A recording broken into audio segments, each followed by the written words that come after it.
સોનગઢના ચાપાવાડી ગામે પંચાયત ઘરના બાંધકામમાં ભ્રષ્ટાચારના દ્રશ્યો સામે આવ્યા। તદ્દન હલકી કક્ષાનું મટીરીયલ વાપરી બાંધકામ કરતા હોવાના દ્રશ્યો કેમેરામાં કેદ થયા છે। ત્યારે સરપંચ અને તલાટીની કામગીરી સામે અનેક સવાલ ઉભા થયા। શું ગામના ચૂંટાયેલા સભ્યો આવી હલકી કક્ષાની કામગીરી થાય છે તેના પર ધ્યાન નથી આપતા?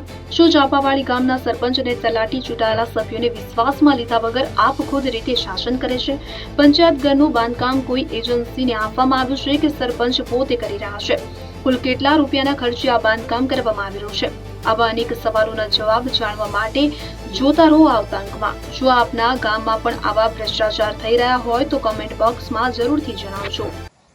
તાપી જિલ્લાના સોનગઢ તાલુકામાં ચાપાવાડી ગામ ખાતે અત્યારે આપ મારી પાછળ જોઈ શકો છો પંચાયત ઘરનું કામ ચાલી રહ્યું છે। એમાં હું આપને કેમેરામેનને કહીશ, આપને બતાવે આ રેતીની ગુણવત્તા જુઓ તમે, એકદમ થર્ડ ક્લાસ હલકી કક્ષાની, જે કે એક જાતનું ભૂસું હોય ને એ ટાઈપની રેતી અહીં વાપરવામાં આવી છે।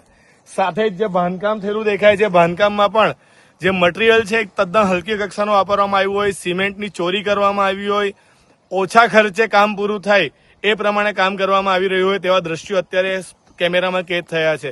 ત્યારે ખરેખર સરપંચ દ્વારા આ આંગણવાડી બનાવવાનો કોન્ટ્રાક્ટ કોને આપવામાં આવ્યો, આ પંચાયત ઘર બનાવવાનો કોન્ટ્રાક્ટ કોને આપવામાં આવ્યો, અને ખરેખર એને પાછળ કુલ કેટલી ગ્રાન્ટ મંજૂર થઈ છે અને કેટલા રૂપિયાનું આખું પંચાયત ઘર બનાવવામાં આવી રહ્યું છે, એનો કોન્ટ્રાક્ટર કોણ છે, એક તપાસનો વિષય છે। ને સોનગઢ તાલુકામાં, તાપી જિલ્લામાં આ પ્રમાણે હલકી કક્ષાના કામો, સરકારી કામો એટલે હલકી કક્ષાના જ થાય।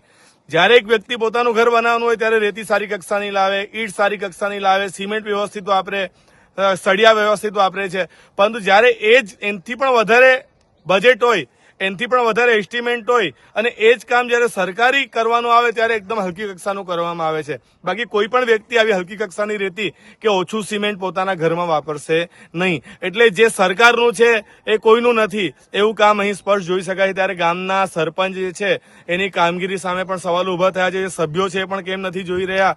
ખરેખર આનો ઠરાવ કરવામાં આવ્યો, લોકોને જાણ કરવામાં આવી કે નહીં આવી, સાથે આનું ખાતમુહૂર્ત કર્યું ત્યારે લોકોને, સભ્યોને બોલાવવામાં આવ્યા કે નહીં આવ્યા, એ બધા પણ તપાસના વિષયો છે। ત્યારે આ બાબતે તપાસ થાય તાલુકા વિકાસ અધિકારી દ્વારા અને એના પર કાર્યવાહી થાય જરૂરી છે।